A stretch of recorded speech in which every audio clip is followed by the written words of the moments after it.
Hello everyone, स्वागत है आपका ऑनलाइन कंपटीशन स्टडी में। आज ये जीके जीएस का पार्ट पहला देखेंगे, जिसमें यूपी ट्रिपल एससी हो या किसी भी जीके से रिलेटेड कोई भी एग्ज़ाम हो, सभी एग्ज़ामों के लिए इम्पोर्टेंट क्वेश्चन है। साथ में एक्स्ट्रा फैक्ट बताते हुए चलेंगे ताकि आपको ज़्यादा से ज़्यादा क्वेश्चन कवर कराए जा सकें। अगर मेरे चैनल में आप नए जुड़े हैं तो चैनल को सब्सक्राइब कर लें, बेल आइकन प्रेस कर लें ताकि समय से आपको अपडेट मिलता रहे। चलते हैं पहले क्वेश्चन की तरफ। पहला क्वेश्चन है, निम्नलिखित में कौन मृत व्यक्ति के स्मारक हैं?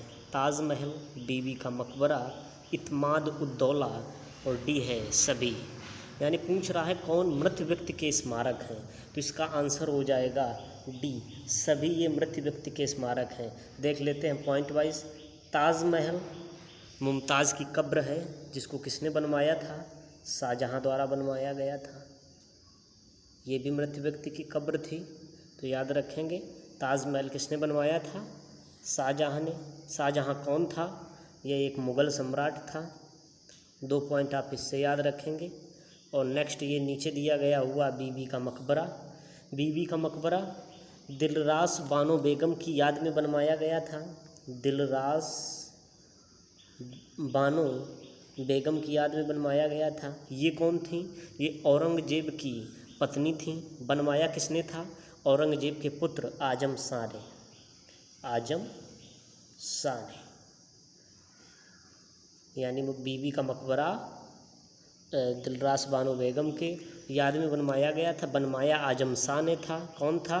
ये औरंगजेब का पुत्र था और दिलरास बानो बेगम औरंगजेब की पत्नी थी। एक क्वेश्चन इसी से और पूछा जाता है कि गरीबों का ताजमहल किसे कहा जाता है? तो दोस्तों याद रखेंगे बीबी के मकबरा को ही गरीबों का ताजमहल कहा जाता है।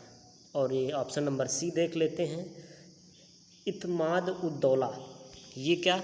ये गियास उद्दीन, याद रखें गयासुद्दीन नहीं है, गियास उद्दीन, गयासुद्दीन की याद में बनवाया गया था। ये कौन थे? ये जहांगीर के दरबारी मंत्री थे। कौन थे? जहांगीर के दरबारी मंत्री। जहांगीर कौन थे? ये भी एक मुग़ल सम्राट थे, जिनका शासनकाल 1605 से 1627 रहा था। ये किसका? जहांगीर का कार्यकाल है। आप याद रखेंगे। ये कौन थे? गियासुद्दीन। ये थे जहांगीर के मंत्री थे। तो तीनों क्वेश्चन यहाँ कवर हो गए। यानी ये तीनों मृत व्यक्ति के स्मारक थे। यानी ऑप्शन नंबर डी इसका सही हो जाएगा। चलते हैं नेक्स्ट क्वेश्चन।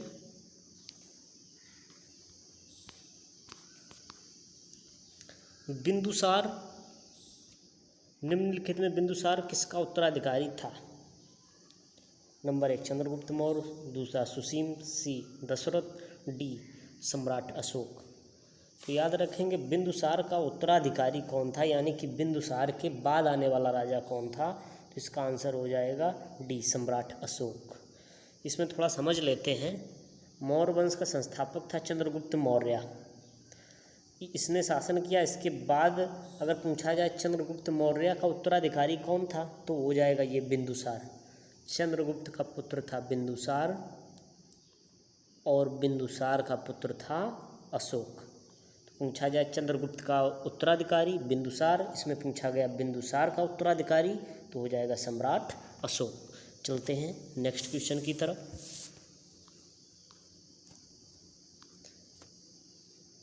भारतीय संविधान की पहला बार कब संशोधित किया गया? यानी पहली बार संविधान में कब करेक्शन हुआ? 48 में, 51 में, 49 में या 50 में? तो याद रखेंगे दोस्तों, संविधान में पहली बार संशोधन हुआ था 1951 ईस्वी में। क्यों संशोधन हुआ था? इसमें 9वीं अनुसूची जोड़ी गई थी। आप इतना याद रखेंगे। इसमें कौन सी अनुसूची जोड़ी गई थी? 9वीं अनुसूची जोड़ी गई थी। किसमें? पहले संविधान संशोधन में।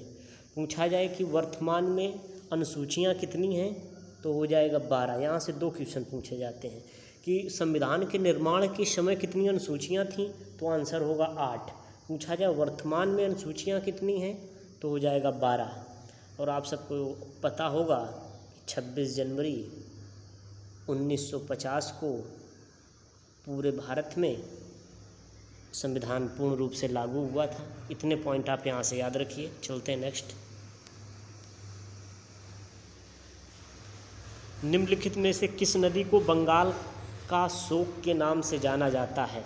हुगली, भागीरथी, दामोदर, गंगा। तो इसका आंसर हो जाएगा ऑप्शन नंबर सी, बंगाल का शोक दामोदर नदी के नाम से जाना जाता है। यहाँ पर नदी से क्वेश्चन आया तो एक दो पॉइंट नदी से जान लेते हैं। पहला पॉइंट हो जाएगा कि भारत की सबसे लंबी नदी कौन सी है? भारत की तो हो जाएगा 2525 किलोमीटर मेरी गंगा नदी है भारत की सबसे लंबी नदी। दूसरा क्वेश्चन अगर पूछा जाए कि दक्षिण भारत की या प्रायद्वीपीय भारत की सबसे लंबी नदी कौन सी है? तो हो जाएगा गोदावरी। दोनों ध्यान से क्वेश्चन देखेंगे, अंतर दोनों में है। भारत की सबसे लंबी नदी गंगा नदी, या प्रायद्वीपीय भारत की या दक्षिण भारत की सबसे लंबी नदी, तो हो जाएगा गोदावरी नदी। गोदावरी की लंबाई कितनी होती है? तो आंसर हो जाएगा 1465 किलोमीटर। इसको वृद्ध गंगा के नाम से भी जाना जाता है गोदावरी नदी को, तो आप याद रखेंगे पॉइंट। चलते हैं नेक्स्ट क्वेश्चन। रॉलेट एक्ट को किस वर्ष लागू किया गया? इम्पॉर्टेंट क्वेश्चन है दोस्तों। अगर अभी तक मेरा चैनल नहीं सब्सक्राइब किया है तो आप लोग सब्सक्राइब कर लें, ताकि आपको समय से अपडेट मिलता रहे, और दोस्तों के साथ ज़्यादा से ज़्यादा शेयर करें, ताकि आपको ज़्यादा से ज़्यादा वीडियोज़ समय पर प्रोवाइड कराए जा सकें। तो रॉलेट एक्ट सन 1919 में लागू किया गया था। इसे काला कानून भी कहा जाता था। क्या? काला कानून भी इसे कहते थे। क्यों कहते थे? इसमें ये पारित हुआ था, समझ लेते हैं काला कानून क्यों कहते थे। क्योंकि इसमें अगर किसी भी व्यक्ति पर संदेह हो जाए, ये व्यक्ति क्रिमिनल टाइप में या किसी भी प्रकार का अगर पुलिस को संदेह हो जाए, तो बिना मुकदमा चलाए उस व्यक्ति को गिरफ्तार कर लेते थे। इसलिए इसे क्या कहा जाता था? काला कानून कहा जाता था। और इसी में 1919 अगर बात आई है तो इसी में एक और घटना हुई थी जो सबसे बड़ी थी। वो कब हुई थी? 13 अप्रैल 1919 को जलियांवाला हत्याकांड हुआ था। आप 2 पॉइंट यहाँ से याद रखेंगे। चलते हैं नेक्स्ट क्वेश्चन। महाराणा प्रताप अपने घोड़े को किस नाम से बुलाया करते थे? महाराणा प्रताप अपने घोड़े को किस नाम से बुलाया करते थे? तो आंसर हो जाएगा इसका option number B, Chetak. Maharana Pratap के घोड़े का नाम चेतक था। और यहाँ से एक पॉइंट और पूछा जाता है एग्ज़ामों में कि हल्दी घाटी का युद्ध किन 2 योद्धाओं के बीच हुआ था? उसमें एक महाराणा प्रताप थे और किसके बीच हुआ था? अकबर के बीच, जो मुग़ल सम्राट था। तो इसमें पूछा जाए हल्दी घाटी का युद्ध किनके किनके बीच हुआ था, तो महाराणा प्रताप और अकबर के बीच हुआ था। कब हुआ था? 1576 ईस्वी में। और इसमें विजयी कौन हो गया था? अकबर। महाराणा प्रताप हार गए थे। आप यहाँ से इतने पॉइंट याद रखेंगे। चलते हैं नेक्स्ट क्वेश्चन। सिंधु घाटी सभ्यता का बंदरगाह कहाँ पर स्थित है? लोथल, कालीबंगा, रोपड़ या मोहनजोदड़ो। तो इसका आंसर हो जाएगा option number A, Lothal. Sindhu सभ्यता की बात हुई है तो इससे कुछ पॉइंट जान लेते हैं। यहाँ से क्वेश्चन पूछे जाते हैं। लोथल वर्तमान में अहमदाबाद गुजरात में है। कभी कभी सीधे पूछ लिया जाएगा लोथल किस राज्य में है? अहमदाबाद गुजरात में। आपसे ऐसे भी पूछ सकता है सिंधु सभ्यता का पतन कहाँ था? पतन या बंदरगाह कुछ भी पूछा जा सकता है। और लोथल किस नदी के किनारे स्थित है? तो भोगवा नदी के किनारे लोथल स्थित है। लोथल से 2 पॉइंट याद रखेंगे। इसके बाद देख लेते हैं कालीबंगा वर्तमान में किस राज्य में पड़ता है? तो ये याद रखेंगे राजस्थान में पड़ता है। कालीबंगा से क्या मिला था सिंधु सभ्यता में? तो यहाँ से एक इम्पॉर्टेंट क्वेश्चन पूछा जाता है। अग्निकुंड के साक्ष्य कालीबंगा से मिले थे। इसके बाद ऑप्शन नंबर सी जो दिया गया है रोपड़ जान लेते हैं वर्तमान में किस राज्य में है? ये सब सिंधु सभ्यता के हैं जो खोज में मिले थे। तो रोपड़ वर्तमान में पंजाब राज्य में है। इस समय रोपड़ का नाम बदल करके रूपनगर कर दिया गया है।